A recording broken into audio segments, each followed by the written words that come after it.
So thank you for joining me today on this rainy Sunday afternoon. I am broadcasting from Philadelphia, and I'm here to talk about apocalyptic fantasies in video games. So I decided, in order to keep this at a manageable length, I'd only talk about Japanese video games, but I hope to be able to talk for maybe 35 to 40 minutes and then open the floor if people have suggestions for other games from outside of Japan. I'd really love to discuss them. So let me introduce myself. I'm Kathryn Hemmann, and I teach classes about Japanese fiction and comics and video games at the University of Pennsylvania here in Philadelphia. And I guess I used to talk more about manga, but these days I've gotten super into video games, and I started wondering, yeah, why are there so many apocalyptic fantasies? Certainly due to software concerns, it's easier to have a map with fewer people than more people. But maybe there's something else going on there as well. So, oh, all right, here we go. So I guess I wanted to say I started thinking about the end of the world, probably when a lot of us did during the pandemic. I moved from Washington, D.C. to West Philadelphia in April 2020. And I think I spent those first few months kind of wandering around West Philadelphia, these streets that had no people on them. And I started thinking, these kind of pandemic thoughts that we all had, like, what are we doing? Why are we here? What's gonna last of us after we're all gone? And also, I think there are a lot of ruins in South Philadelphia. Where there were large apartment building towers or lots that were just left to sort of overgrow with weeds and vines and trees. And it's very lovely to look at, but I also started thinking, like, oh, why is this something we like looking at so much? So perhaps you've wondered this as well, either during the pandemic or perhaps while driving on a highway late at night when there's no one else around. Perhaps you're closing up at the office or you're closing up at a store or even opening early in the morning when there's no one around you. You start to think, what would it be like if there were no one here? Um, so this is, of course, a common fantasy in video games. And I first started thinking about this with a PlayStation 3 game put out by Sony called Tokyo Jungle. And the premise of this game is all of the people suddenly disappeared from Japan and Tokyo was overrun by various types of animals. So it's a fun post-apocalyptic sandbox game where you can play as deer and giraffes and little dogs. You can play as cats. Later on, you can play as dinosaurs. And what was interesting to me is, wow, this came out right after the March 2011 triple disaster. Is that in bad taste, or is it actually something that people really liked and people really needed? What was the appeal of this game? Uh, Fast forward 10 years to Elden Ring, which is many people's game of the year in 2022. And for all intents and purposes, this game is extraordinarily bleak. It doesn't have a happy beginning. It doesn't have a happy middle. It doesn't have a happy ending. It's also, I think it's fair to say, quite difficult to play. It's quite difficult to understand what's going on there. So again, what is the appeal of this? Why do people like this? Even people who have never played a Soulsborne game, why do people like this so much? So in between thinking about Tokyo Jungle and thinking about Elden Ring, I played a lot of Breath of the Wild. It's actually kind of embarrassing how much I love this game and how much I played this game, how much I love the sequel. And I was really surprised by just how extraordinary the fan response for Breath of the Wild was. You had people who had never picked up a tablet and stylus who were suddenly drawing fan comics. You have people who never really opened a Word document who are writing these novels about this game. So this is actually my I guess motivation to transition between talking about manga and talking about video games was just how much people loved this game. And so, how extraordinary the effective response was, how positive an impact it had on so many people's lives, which is, of course, it's a big Nintendo game. Everybody loves big Nintendo games, but it's also very, very lonely in a lot of ways. So, those, I guess, are the three games I'm going to be talking about. Sorry, two of the games I'm going to be talking about. I'll be talking about Breath of the Wild. I'll be talking about its sequel that came out in May of this year, Tears of the Kingdom, and then I'm going to be talking about Elden Ring. And what I'm going to try to do is connect the stories of these games to larger social currents in Japan in order to explain what they're reflecting and also what they reflect in us personally that causes us to bring so much, I guess, joy to these games. Um, so something I started researching was eschatology, which is the study of the end of the world. So there are all sorts of religious eschatologies that I'm not too interested in getting into for this presentation. But I'm interested in secular eschatology, which is it's a means, it's not religious necessarily. It's kind of a type of social science, and it also I guess, a branch of natural science as well that's concerned with projected risks for human extinction. And there are all sorts of these that people like to write about. So, meteor impact is perhaps the big Hollywood explosive type of the end of the world. There are also natural disasters. When I was reading these books from, I guess, the 2010s, everybody was very concerned that there was going to be a global pandemic. The risk, they said, for this is quite low. So it's amusing, I think, to go back and read these theories about what would happen in a pandemic. Climate change, of course, is a threat. Nuclear war, unfortunately, we're not done with that one yet. Bioterrorism is something that people continue to be concerned with, although conspiracy theories abound where real information is still, I'd say, fairly shallow on the ground. Overpopulation is something that I think is not so much a concern as it was in prior decades. But now we're more concerned not so much with overpopulation, but extraneous consumption of per capita resources, which might result in various scenarios that would precipitate the collapse of capitalism, which would, I think a lot of us would have a giant block party and be happy if this happened. But still, it's something thinking about the collapse of governments, economies, and social networks would be difficult to imagine for a lot of us. Still, this is something that people are paid to think about. This is something that people are paid to write books about. So people are still writing books about this to this day. But I think from around 2005 to 2000, the late 2010s, was a boom for popular audience journal articles and even monographs, popular audience monographs about what would happen if the world ended. So, two bookmarks here is Alan Weisman's The World Without Us, essentially describing what would happen to our infrastructures if we stopped maintaining them. Essentially, how long would it take New York City to disappear underwater if suddenly all the sewage workers disappeared? The answer being about 2.5 days, apparently. So the sixth extinction, kind of what's going to happen in the Anthropocene era that we're currently living in, how if climate change were suddenly precipitated and suddenly all sorts of species started going extinct, how would we live in the wake of this? How long could human beings continue to survive if, for example, bees went extinct or mosquitoes went extinct? So these are real questions that real scientists who are being paid quite a great deal of grant money to study, and that people made their careers on. So I think it's a real concern. And for a lot of English language writers, this was quite scary.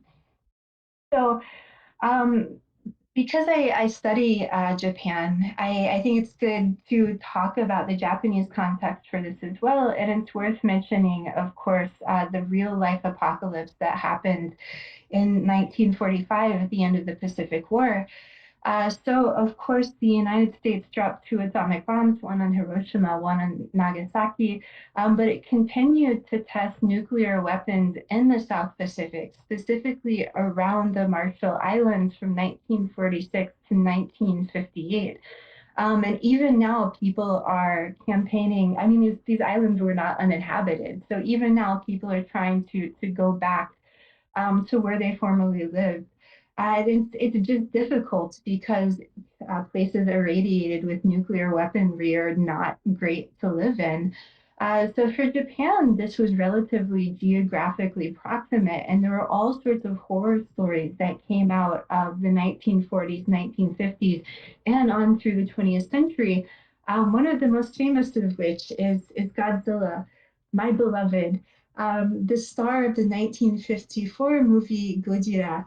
And so this, I think, has aged extraordinarily well. It's really fun to watch, either in remakes or in the original, where all of this nuclear testing wakes up a creature from the deep who is very grumpy at being woke, and he rises onto the beach and destroys Tokyo in this lovely conflagration of destroyed buildings and fire and laser beams and helicopters and people just really running from fires. And it's one way to say that it's one way of working through post-war trauma, especially the firebombing of Tokyo from 1942 to 1945.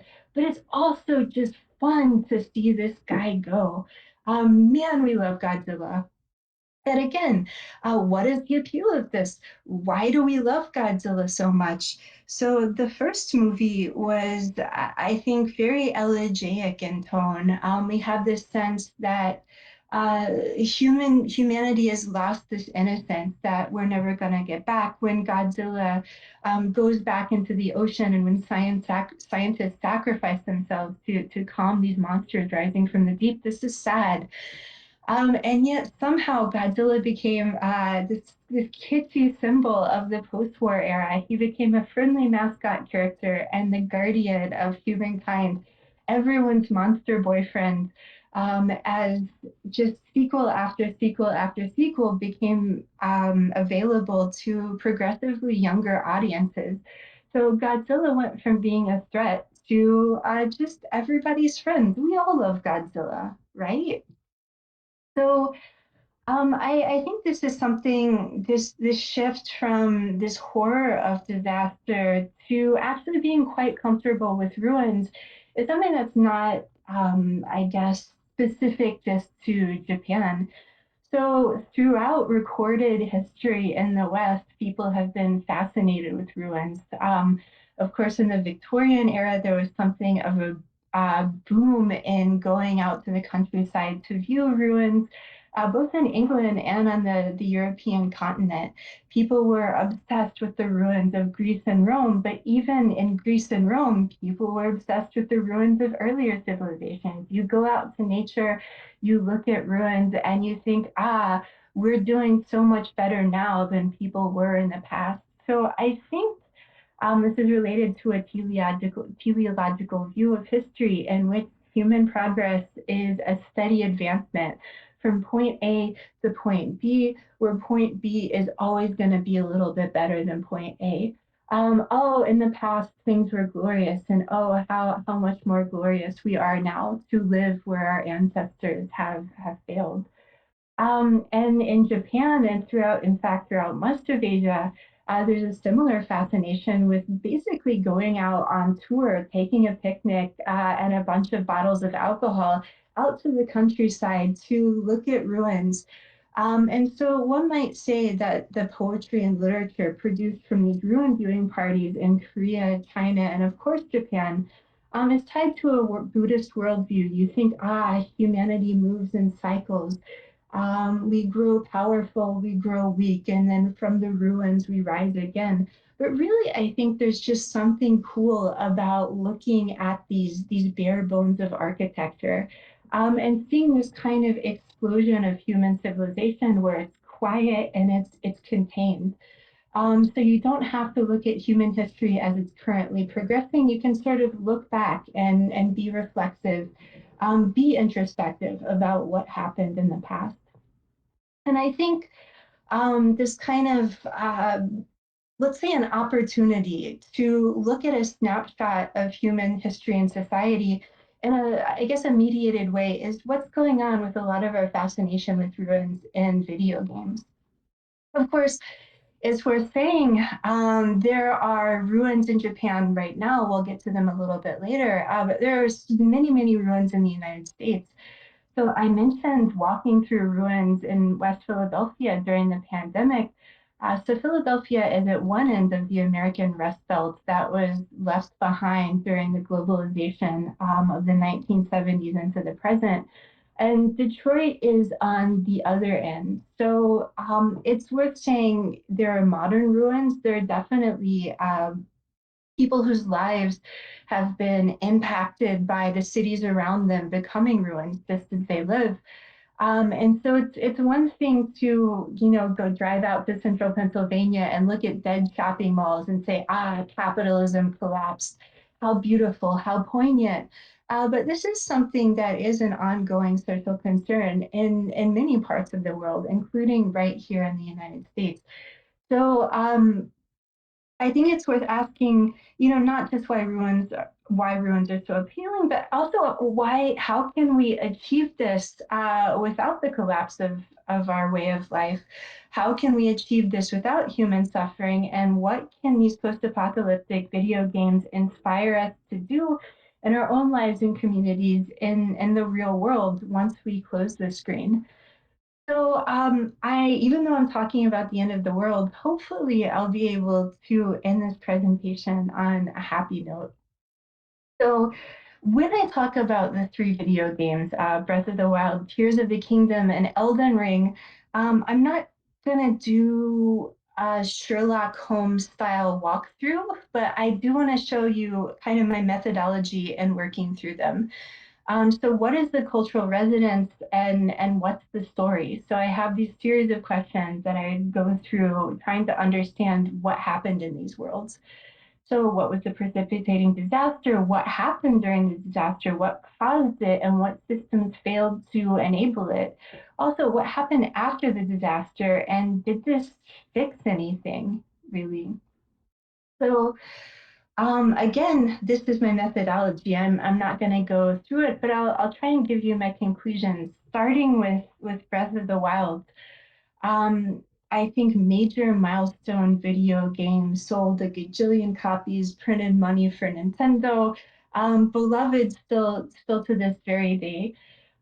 So if you somehow manage to miss Breath of the Wild, it has I think the same story as many of the Zelda games. So it takes place in a high fantasy kingdom called Hyrule. You, as the heroic Link, are tasked with saving Princess Zelda from the evil Ganon. And because Princess Zelda has been kidnapped, or perhaps even long before, Hyrule is in ruins. So it's your job as Link to navigate all of these ruined structures and ruined temples to find out what happened, hopefully in order to rescue the Princess Zelda, who is a symbol of hope for the next generation. So specifically in Breath of the Wild, your job not only is to rescue Princess Zelda, but also to prevent the same sort of disaster that destroyed Hyrule 100 years ago from happening again. So the specific apocalypse in Breath of the Wild is something called Calamity Ganon, which isn't really explained. It's a Zelda game. What do you expect? It's not really explained, but there's this magical disaster that struck Hyrule 1,000 years ago. And I think it's analogous to a natural disaster, perhaps like a hurricane or an earthquake. So people knew that something like this was going to happen, just as in the case of natural disasters in the real world, but there was very little that people could do to prevent it. So people tried, certainly. So one of the ways in which this disaster, I guess, was confronted was through these large mechanical constructs called divine beasts, of which there were four or potentially five, that were created in the distant past to combat Calamity Ganon when it first occurred 1,000 years ago. Closer to home, 100 years ago, prior to the start of the game, these divine beasts were dug out of the ground. They were put back to work, but unfortunately, these military style fantastic weapons ended up causing more trouble than they fixed.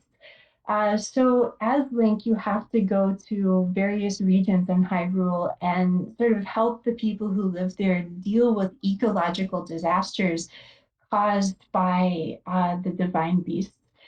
So what I'm trying to get at here is that military power couldn't help, I guess, people prevent the calamity. The government couldn't help people prevent the calamity. The calamity was going to happen anyway.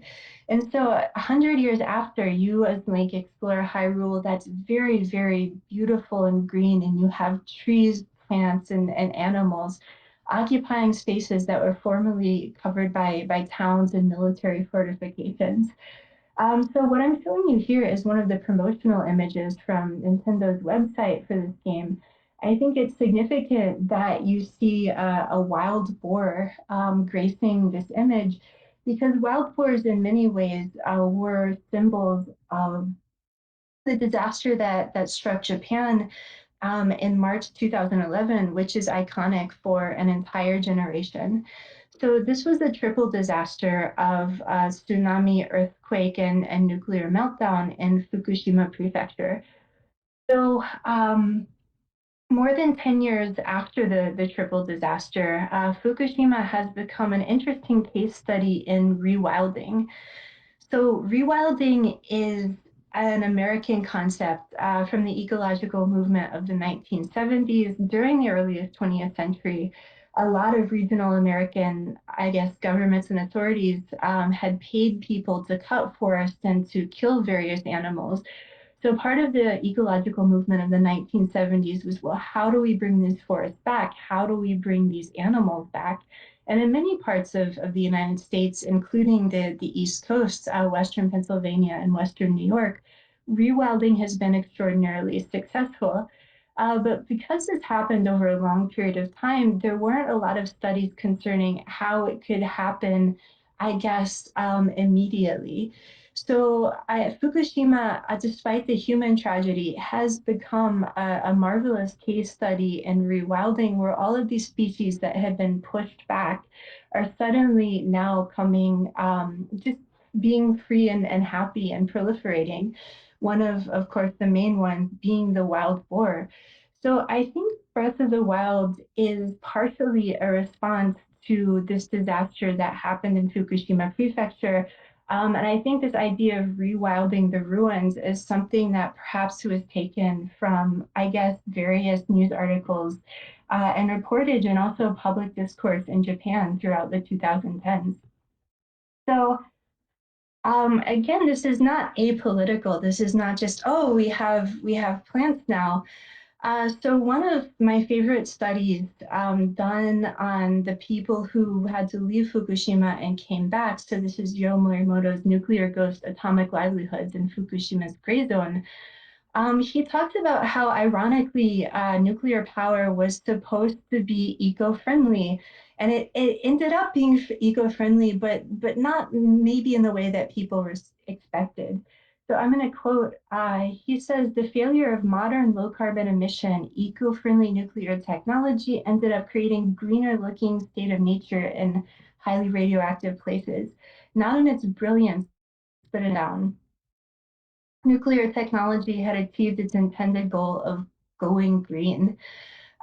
So this sort of proliferation of plants over the ruins, I mean, it's beautiful, of course, but this is not something that people wanted to happen in quite the way that it did.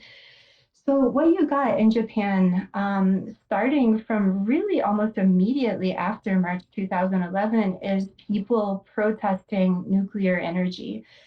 So in one town very close to the epicenter of the nuclear meltdown, You had this guy who, as a kid, he had created the slogan that graces one of the main entryways to the town, which says nuclear power is the energy of the future.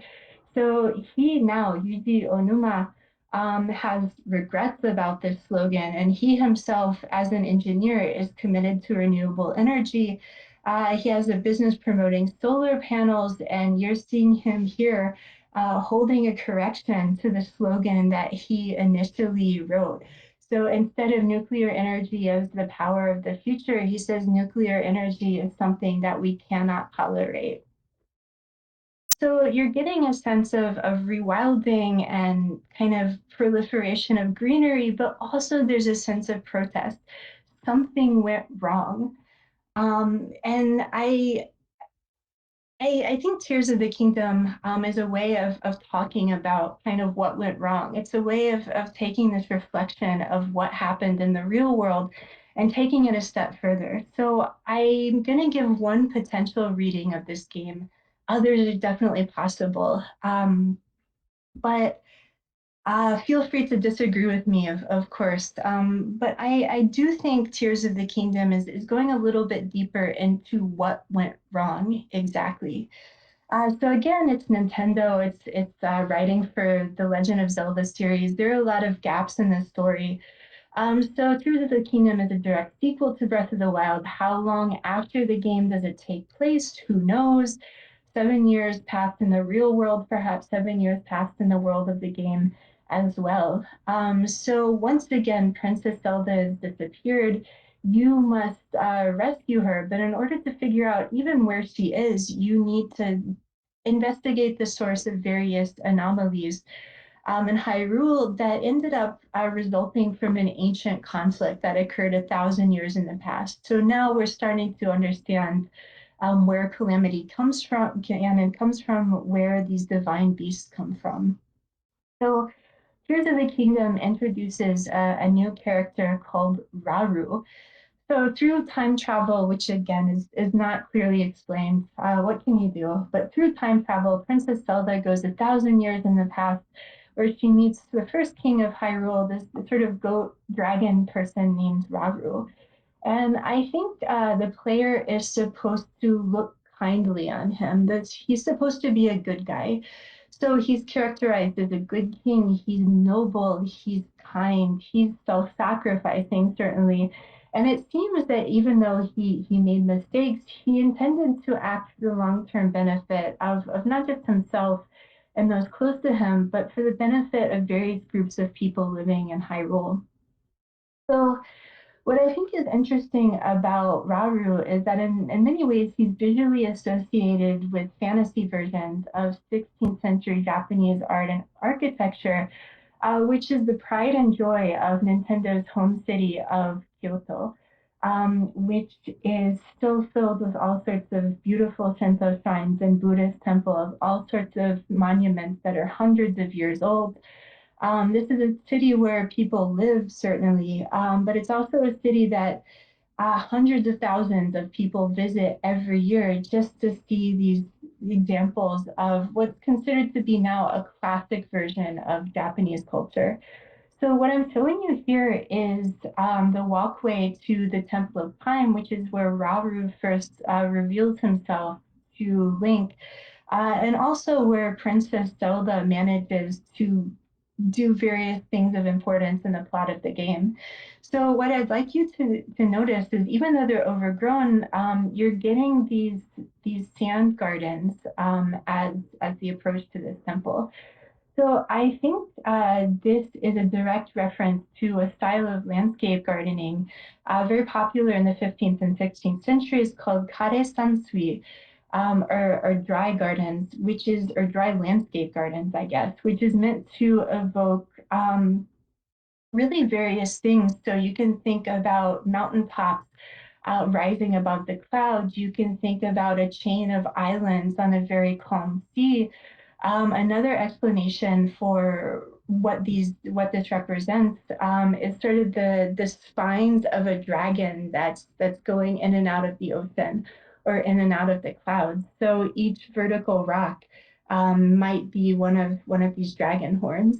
So the Gyoenji Garden in Kyoto is a very famous example of this. Another famous example is the Hasso no Niwa at the Zen temple Tofukuji, also in Kyoto, which aims to provide a miniature landscape illustrating the concept of all of creation exists within a single grain of sand. The idea being that by sitting in, I guess, on the veranda of this particular temple building and looking at this miniature landscape, you can think about larger landscapes that exist in the world. So this, I think, is connected to Nintendo's philosophy regarding the Legend of Zelda games that they're supposed to be tsubonyoa, so these miniature gardens that you can play around in this miniature world, and this will help you reflect on the larger world. But I think it's also an association not just with purely aesthetic concerns, but also with the ruling class um, that created these gardens. So you're getting various sort of kare sansui dry landscape rock gardens in various points and tiers of the kingdom. One of the more interesting of which is these shrines that Link can enter to get power ups. There's a certain type of them called Raru's Blessing. And so if you go behind the entrance, you can see the kare sansui surrounding this kind of point of sacred origin. So this is something that Raru is associated with in many ways, the 16th century Japanese culture of the military elite, let's say, that had controlled most of the country since, let's say, the early 13th century and resulted in hundreds of years of war between various territories. So we can say that Raru is a good king, but in contrast, Ganondorf, the antagonist of this game, is a bad king who started this war 1,000 years ago because of pride and ego and greed and became Calamity Ganon. So, like Raru, Ganondorf is associated with these medieval Japanese aesthetics. You're seeing the sword and the kimono and the top knot. When he speaks in Japanese, he speaks in a very archaic form of Japanese. He is essentially meant to be a samurai, I think. So you're getting Raru as the good king and Ganondorf as the bad king, but the truth is they're both bad kings. If sort of these kings hadn't decided to fight with each other, if you hadn't had these two types of Japanese militarism sort of competing with each other, the disaster would not have happened in the first place, I think. So whereas Raru is more of an imperialistic power and Ganondorf is a more samurai ideal, they're both bad, is what I think this game is trying to tell us. Very subtly, not always in the most direct way, but I think this idea that sort of the government is not great is something that's reflected, I guess, a social phenomenon that has only grown in magnitude since the March 2011 triple disaster. So anti-nuclear power protest movements are largely grassroots.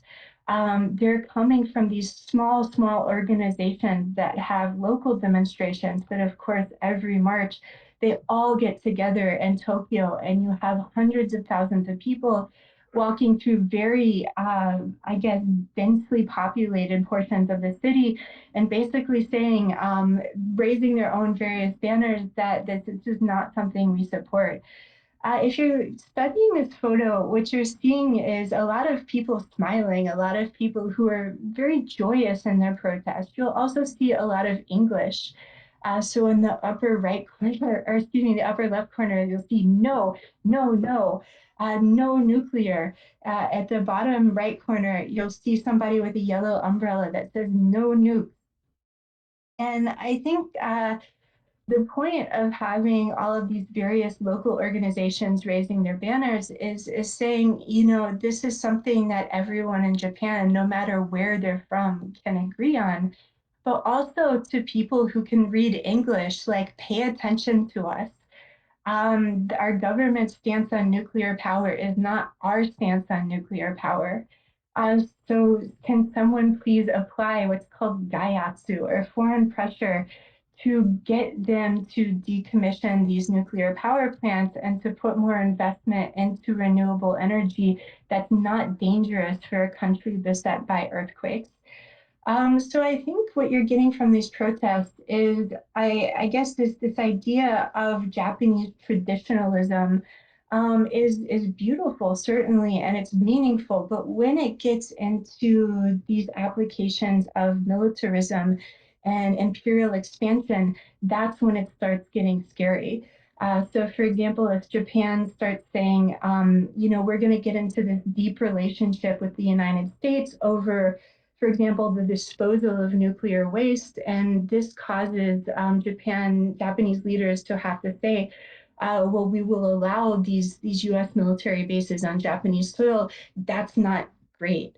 So again, I think what's going on in Tears of the Kingdom, that both kings are bad.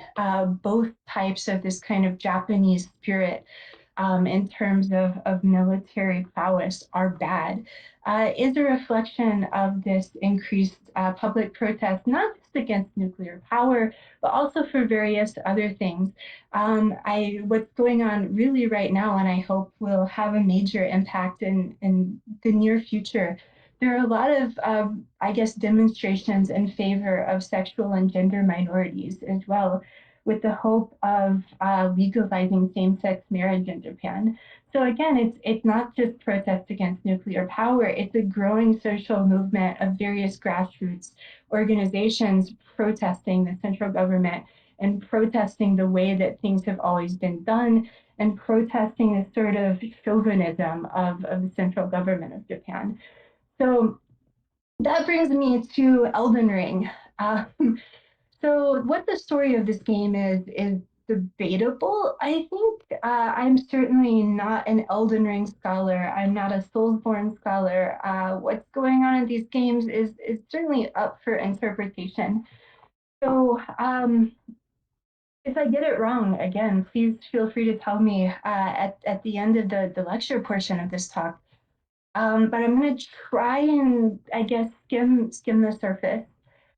So Elden Ring, like Breath of the Wild, takes place an unspecified amount of time after a cataclysmic war, which is metonymically referred to as the Shattering because the eponymous Elden Ring, which was a symbol of power, was shattered, and various factions fought over the shards of this ring to claim that central power for themselves.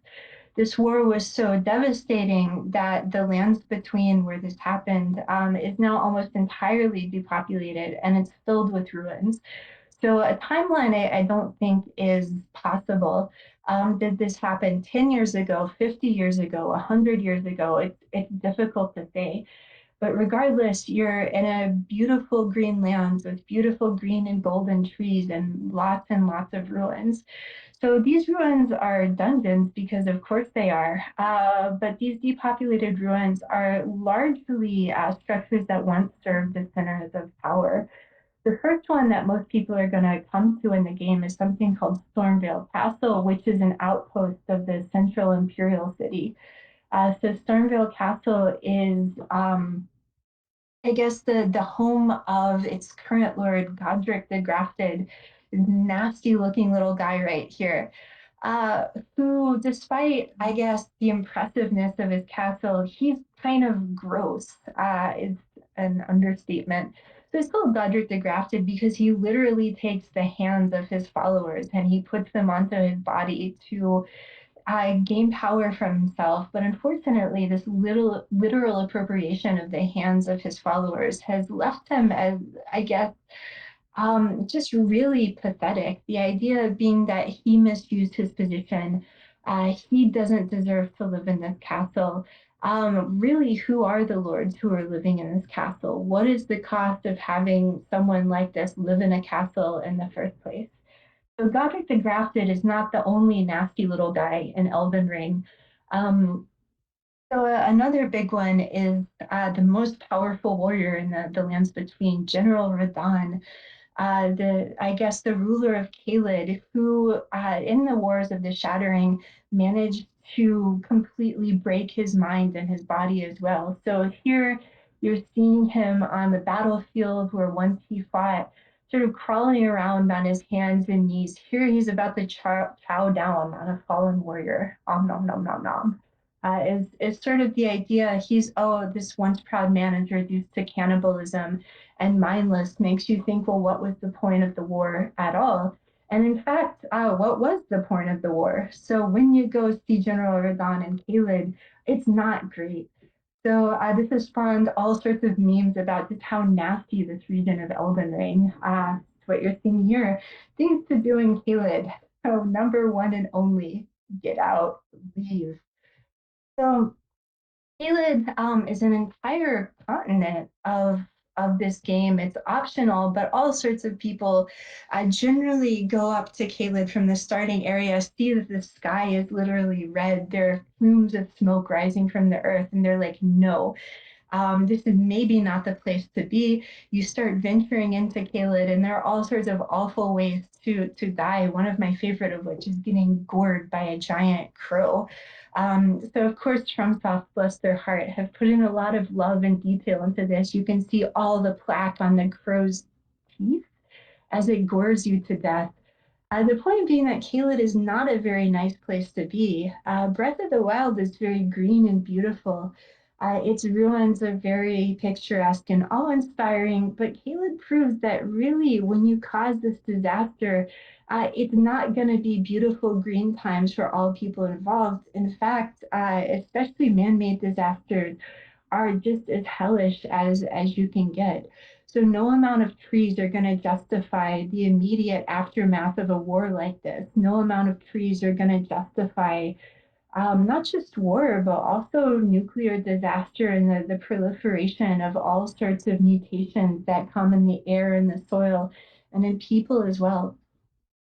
So I think to summarize Elden Ring very quickly, what you're getting from the moss-covered ruins of the lands between is just this is really all that remains of what was an extremely oppressive system of government, filled with people who didn't make good decisions that utterly failed the lands between.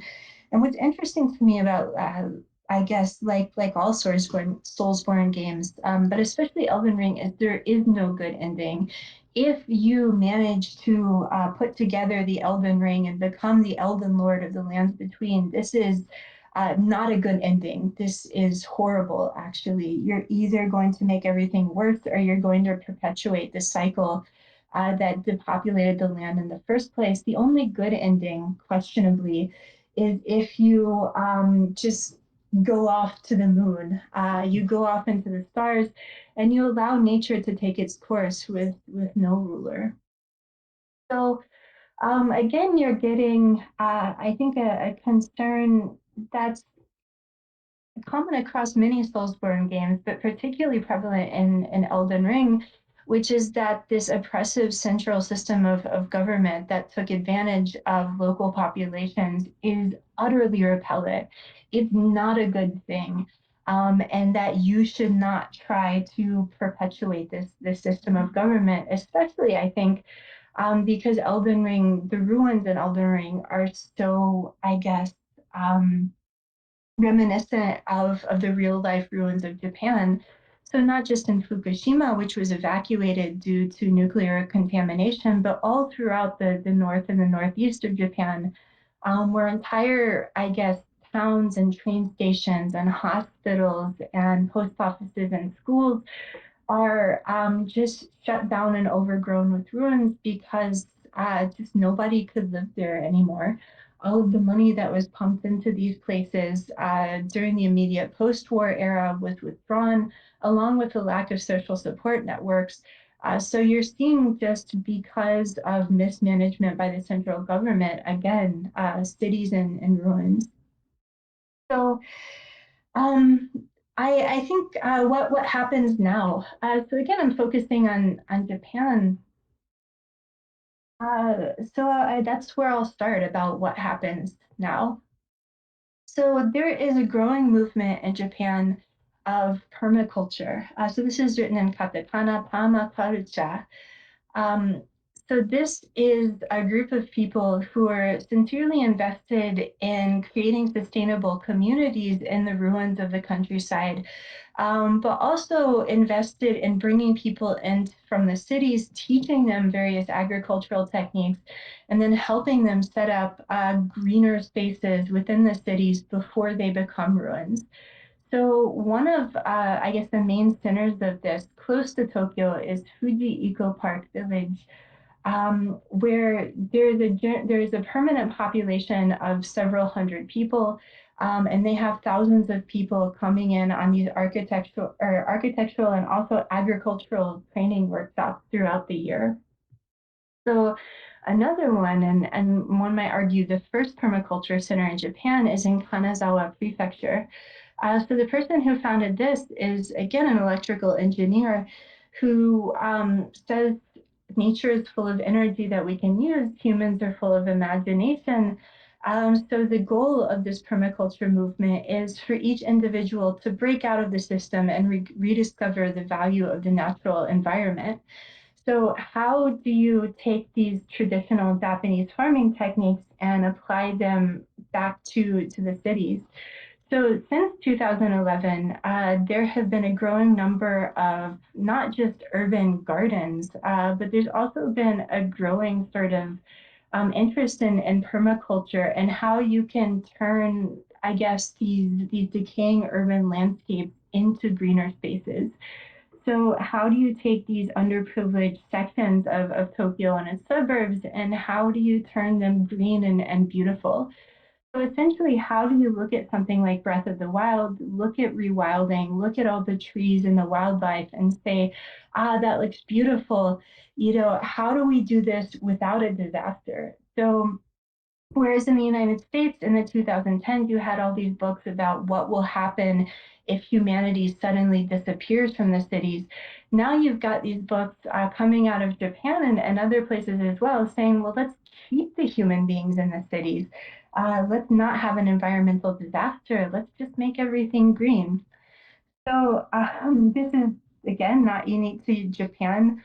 A very visible, I guess, manifestation of the urban rewilding movement is the Highline Public Park in Manhattan, in which an abandoned viaduct system has been redesigned as a public park where you can go and walk for free and enjoy all sorts of trees and flowers and grass and just get a nice breath of fresh air. In the city, people grow all sorts of vegetables there as well.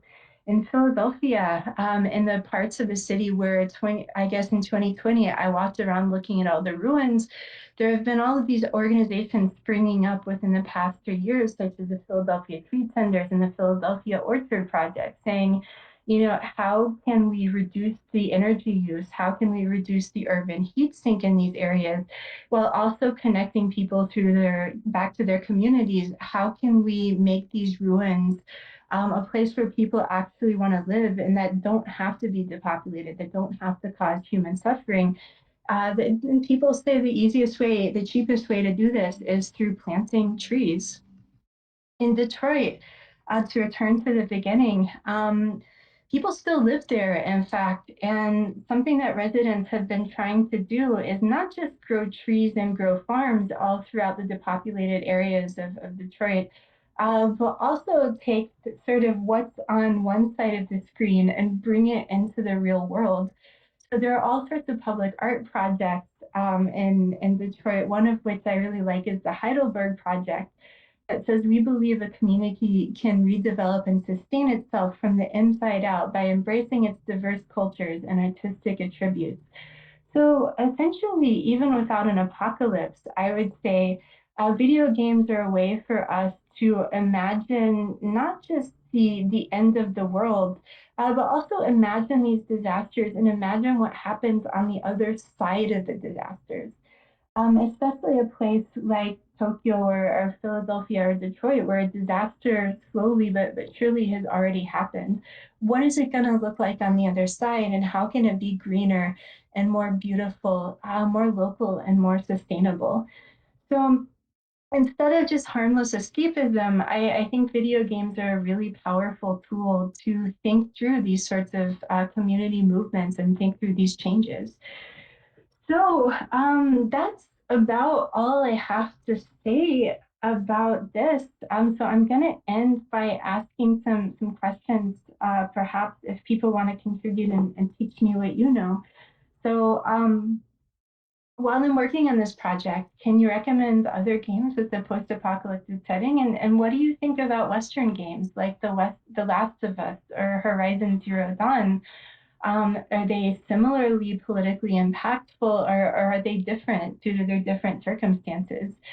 Has a video game not necessarily post-apocalyptic or open world, but has it ever affected the way you think about the environment?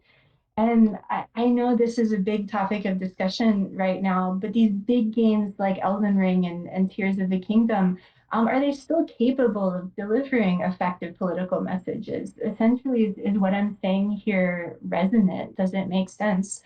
And also, if you've created any fan work for any of these video games, please, by all means, share it because I would love, love, love to see it. So, thank you.